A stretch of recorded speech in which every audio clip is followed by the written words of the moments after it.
नमस्कार. आऊचा खाऊ या यूट्यूब चॅनलवर मी मेधा तुमच्या सगळ्यांचं मनापासून स्वागत करते. बऱ्याच जणांची रिक्वेस्ट होती की दही कसं लावायचं ते सांगा, कारण पूर्वीसारखं दही छान लागत नाही अशा बऱ्याच जणांची तक्रार होती.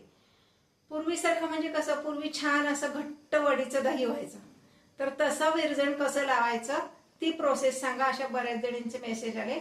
म्हणून मी आज तुम्हाला दाखवणार आहे घट्ट अगदी वडीसारखं, म्हणजे सुरीने कापू शकाल इतकं घट्ट दही करण्याची पद्धत. विरजण कसं लावायचं ते आपण बघूयात. दोन प्रकार मी दाखवणार आहे. तुम्ही कुठल्याही पद्धतीने दही केलं तरी ते अगदी घट्ट वडीचं दही होईल. चला तर आपण त्या पद्धती बघूयात. हे पहा, छान घट्ट दही तयार करण्यासाठी मी 1 लिटर दूध घेतलेलं आहे. फुल फॅट दूध जे असतं म्हणजे म्हशीचं दूध ते घ्यायचे आणि मीडियम फ्लेमवर असं सतत ढवळत ते उकळायचे. नुसतं तापवायचं नाही, उकळायचे. म्हणजे उकळी यायला लागली की पुढे 5 मिनिट असं ते आपल्याला उकळायचे. सतत ढवळायचं कशासाठी, तर आपल्याला त्याच्यावर साय नकोय म्हणून सतत ढवळायचं. तुम्ही मंद गॅसवर जर दूध तापवलं तर त्याला साय धरती आणि मग खालचं दूध पातळ होतं. साय वरची काढून घेतली की मग ते दही पण घट्ट होत नाही. आपल्याला घट्ट अगदी वडीसारखं दही करायचंय म्हणून सतत ढवळत आपण दूध तापवून घेणार आहोत. हे पहा, दूध उकळायला लागल्यापासून 5 मिनिट सतत उकळलेलं आहे मीडियम फ्लेमवर. त्यामुळे त्याची क्वांटिटी किंचित कमी झाली. म्हणजे काय, तर त्यातला पाण्याचा अंश सगळा कमी झालाय. आता हे आपण गार होण्यासाठी बाजूला ठेवूयात. गॅस बंद करते. हे गार झाल्यानंतर मग आपण ह्याला विरजण लावूयात. ते किती गार करायचं, काय करायचं हे मी तुम्हाला थोड्या वेळाने विरजण लावताना सांगते. पण असं जर बघितलं तर साधारण 1 तास तरी आपल्याला हे दूध गार होण्यासाठी लागणार आहे. कारण आत्ता उन्हाळा आहे, पटकन गार होत नाही. म्हणून 1 तासाचा कालावधी पकडा की 1 तासानंतर आपण ह्याला विरजण लावणार आहे. हे पहा, 1 तास 1.5 तासांनी 1.5 तास लागला. आत्ता उन्हाळ्याचे दिवस आहेत म्हणून. हे दूध थंड झालेलं आहे, पण ते अति थंड पण नाही. तर आपण जर ह्यात असं बोट बुडवून पाहिलं तर एखादा मिनिट आपल्याला असंच बोट बुडवलेलं ठेवता आलं पाहिजे, इतपत हे कोमट पाहिजे. आता इथे एका वाटीमध्ये मी दही घेतलंय, त्यामध्ये ह्यातलंच दूध घालणार आणि हे दही थोडंसं असं पातळ करून घेणार, म्हणजे मग विरजण चांगलं लागतं. आता हे सगळं ह्यात घालून घेऊया.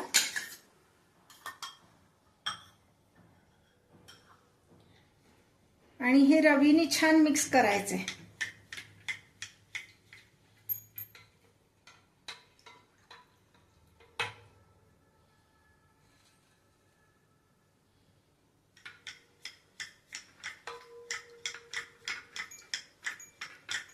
असं रवीने 1 मिनिट छान घुसळून घ्यायचं, म्हणजे दही छान लागतं. अगदी घट्ट वडीचं दही तयार होतं.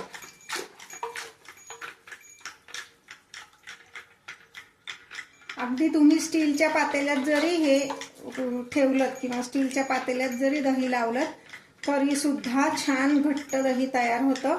असं काही नाही की मातीचंच भांडं हवंय. मातीचं भांडं असेल तर छानच, पण स्टीलच्या भांड्यात सुद्धा छान घट्ट दही तयार होतं. आता मी ह्या पातेल्यात असंच ठेवणार नाहीये, हे मी दुसऱ्या भांड्यात काढून घेणार आहे.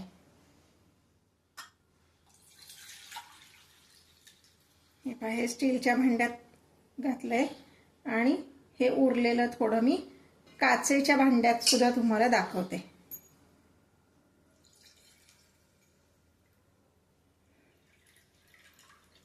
हे दोन्ही झाकून ठेवायचे. उन्हाळ्याचे दिवस आहेत, दही लवकर तयार होतं. 6 ते 7 तासात आपलं दही तयार होईल. हे पहा, हे असं आपलं घट्ट असं वडीचं दही तयार आहे. हे पहा, दोन्ही म्हणजे हे काचेच्या बाउल मधलं पण तसंच आहे आणि स्टीलच्या भांड्यातलं पण तसंच. असं मस्त वडीचं दही आपलं तयार झालेलं आहे. हे पहा, विरजण लावण्यासाठी मी इथे अर्धा लिटर एवढं फुल फॅट दूध घेतलेलं आहे. फुल फॅट दूध म्हणजे कुठलं, म्हशीचं दूध घ्यायचं आहे. मग ते तुम्ही कुठल्याही ब्रँडचं घ्या किंवा गवळ्याकडचं घ्या, काही हरकत नाही, पण विरजण लावण्याची पद्धत सेम असेल. आता मी गॅस चालू केलाय. एक छोटीशी टीप सांगते, ती लक्षात ठेवा. बरेच जण काय करतात की गॅस चालू करतात, आधी त्याच्यावर पातेलं ठेवतात आणि मग त्यात दूध ओततात. तर ही चूक करायची नाही, कारण पातेलं थोडं जरी गरम असेल आणि तुम्ही त्यात दूध ओतलं की त्याला दूध करपल्यासारखा वास येतो आणि मग करपल्याचा वास जो असतो दुधाचा, तो तुम्ही कुठलेही इसेन्स घाला, काहीही घाला, तो वास जात नाही. तुम्हाला दही फेकून द्यावं लागेल. त्यामुळं लक्षात ठेवायचं की आधी पातेल्यामध्ये दूध काढायचं आणि मग गॅस चालू करायचा. आता हे जे दूध आहे हे सतत असं हलवत आपण तापवायचे. कच्च्या दुधाला शक्यतो विरजण लावू नका, ते विरजण चांगलं लागत नाही. दूध व्यवस्थित तापलं की मग विरजण लावायचं, म्हणजे मग छान विरजण लागतं. मी हे विरजण लावेपर्यंत तुम्हाला छोट्या छोट्या टिप्स सांगणार आहे, त्यामुळं व्हिडिओ पूर्ण बघा. आता हे सतत हलवत का आपण तापवायचं? एरवी तर आपण दूध बारीक गॅसवर तापवतो, बरोबर आहे. आपण जेव्हा बारीक गॅसवर दूध तापवतो तेव्हा त्याच्यावर साय येते आणि आत्ता आपल्याला विरजण लावताना साय नको आहे. पूर्ण दुधाचे आपल्याला विरजण लावायचे, म्हणून मोठ्या गॅसवर दूध तापवायचं, सतत हलवत तापवायचं, म्हणजे त्याला साय धरत नाही. आता काय होतं, आता हल्ली जे आपल्यापर्यंत दूध येतं की नाही, तर त्यातले फॅट्स बरेचसे काढून घेतलेले असतात. त्यामुळं दूध बऱ्यापैकी पातळ असतं. जरी आपण किती म्हणलं ना की अगदी छान भाकरीसारखी दाट साई येते, तर नाही, त्यातले बरेचसे प्रोटीन्स किंवा हे काढून घेतलेले असतात, फॅट्स. म्हणून दूध पातळ होतं आणि मग विरजण चांगलं लागत नाही. म्हणून आधी दूध व्यवस्थित तापवून घ्यायचं आणि ते गार झाल्यानंतर मग आपण त्याला विरजण लावायचं. आता हे दूध थोडंसं कोमट झालंय, ह्यातलं एखादा डाव मी दूध काढून घेते. एका वाटीमध्ये काढून घ्यायचंय. हे पहा, ते दूध तापतंय तोपर्यंत इकडे मगाशी जे आपण एक डावभर दूध काढून घेतलंय त्यामध्ये मी 2 चमचे टेबल स्पून म्हणजे एवढी मिल्क पावडर घालणार आहे. ही मिल्क पावडर कुठली आहे, तर ह्यात साखरेचं प्रमाण अजिबात नाही. मी तुम्हाला त्याचं हे दाखवते नंतर.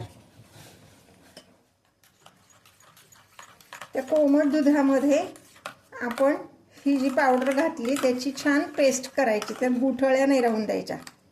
गार दुधात पावडर मिक्स केली की त्याच्या गुठळ्या होतात, म्हणून कोमट दुधात करायचे. पण एकदम पण डायरेक्ट दुधात पावडर घालायची नाही, नाहीतर त्या पण गुठळ्या होतात. म्हणून थोडंसं दूध मी काढून घेतलं आणि त्याची आता पेस्ट करते. हे पाहता, हे दूध छान व्यवस्थित तापले, म्हणजे तुम्ही जर असं बघितलं तर ह्याला व्यवस्थित उकळी आलेली आहे. छान उकळून द्यायचं एखादा मिनिट ते, म्हणजे त्यातलं वॉटर कंटेंट थोडासा कमी होतो.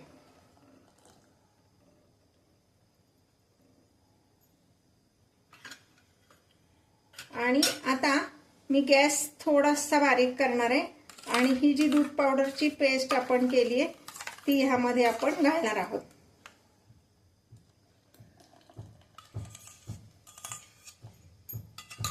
ही पेस्ट घातल्यानंतर एकदा व्यवस्थित फक्त हलवून घ्यायचंय, म्हणजे ती पावडर जी आहे ती त्यात अगदी छान मिक्स होते. आणि ही पावडर घातल्यानंतर सुद्धा एखाद मिनिट त्याला छान उकळी येऊन द्यायची.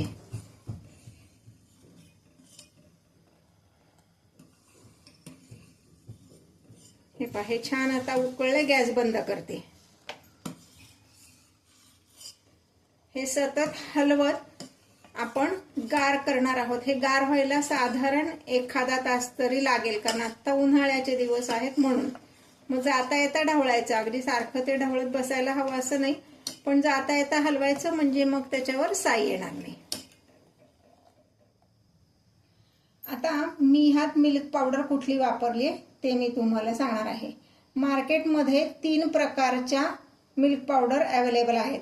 पहिलं तर आहे डेअरी व्हाईटनर, ज्यामध्ये साखरेचं प्रमाण जास्त असतं, त्यामुळे ती मिल्क पावडर आपण वापरणार नाहीये. दुसरी जी पावडर मिळते ती स्किम्ड मिल्क पावडर, त्यामध्ये फक्त मिल्क प्रोटीन असतं, त्यामुळे ती पण आपण वापरणार नाहीये. आता तिसऱ्या प्रकारची पावडर मी तुम्हाला दाखवते. हे पहा, ही पावडर आपण वापरतो ज्याच्यावर लिहिलंय होल मिल्क पावडर, म्हणजे ह्यामध्ये मिल्क प्रोटीन आणि मिल्क फॅट असं दोन्ही असतं. ही पावडर आपण वापरणार आहोत, ज्याच्यामुळे आपलं दही एकदम छान घट्ट आणि वडीचं दही तयार होतं. हे पाहता आपलं हे दूध व्यवस्थित गार झालेलं आहे. ते कसं ओळखायचं, तर समजा आपण असं ह्यामध्ये बोट घातलं तर 1 मिनिटभर आपण बोट असंच ठेवलं पाहिजे, म्हणजे आपल्या बोटाला चटका बसायला नको, असं हे आपलं दूध गार झालेलं पाहिजे. दुसरी महत्त्वाची टीप लक्षात ठेवायची की जेव्हा आपण दूध गरम करायला ठेवणार आहे तेव्हा ते फ्रीजमधनं काढल्या लगेच तापवायचं नाही, ते रूम टेम्परेचरला आल्यावरच तापवायचं. आणि सर्वात महत्त्वाची टीप, आपल्याला बायकांना सवय असते की दुधाची पिशवी फोडली, ते दूध ह्यात ओतलं की त्या पिशवीत थोडंसं पाणी घालून ती पिशवी धुवून आपण ते पाणी ह्या दुधात घालतो. तर तसं करायचं नाही, तसं केलं तर दह्याला अजून पाणी सुटेल. आता विरजण कसं लावायचं ते दाखवते. हे पहा, फक्त 1 चमचा एवढंच दही घेतलेलं आहे, जास्ती दही घ्यायचं नाही. विरजण जर जास्त झालं तरी सुद्धा दही आंबट होतं आणि दह्याला पाणी सुटतं. आता ह्यातलंच थोडंसं दूध मी ह्यात घालणार आहे आणि हे आपण मिश्रण पातळ करून घेऊया. आता हे सगळं मी दुधात घालते.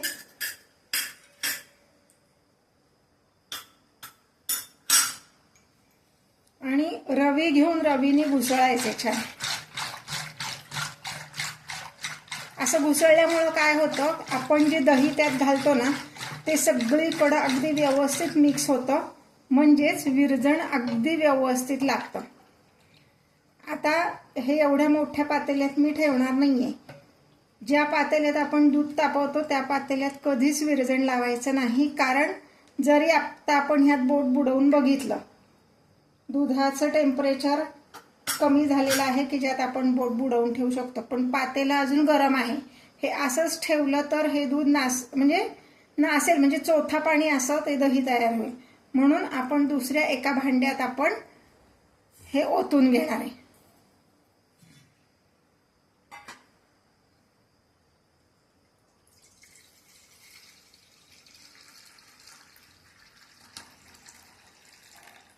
मुद्दाम स्टीलच्या भांड्यात दाखवते. स्टीलचं भांडं जरी वापरलं तरी सुद्धा दही घट्टच होणार आहे.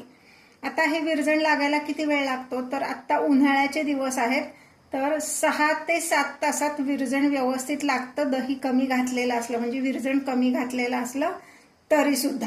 हिवाळ्यात मात्र 10 ते 12 तास लागतात. उन्हाळ्यात अगदी तसं म्हणायला गेलं तर 5 ते 6 तासात हे विरजण व्यवस्थित लागतं. आता मी हे झाकण लावून तसंच ठेवते. 6 तासांनी आपण बघूया. हे पहा, असं मस्त छान घट्ट वडीचं दही आपलं तयार आहे. हे तयार व्हायला साधारण 6 तास लागलेले आहेत. उन्हाळ्याचे दिवस आहेत म्हणून. हिवाळ्यात जरा जास्त वेळ लागू शकतो. मी 2 पद्धतीने दह्याला विरजण कसं लावायचं ते तुम्हाला दाखवलेलं आहे. तुम्हाला जी आवडेल ती पद्धत तुम्ही वापरू शकता, पण इतकं छान घट्ट बाहेरच्या सारखं दही आपलं घरी सुद्धा तयार होतं.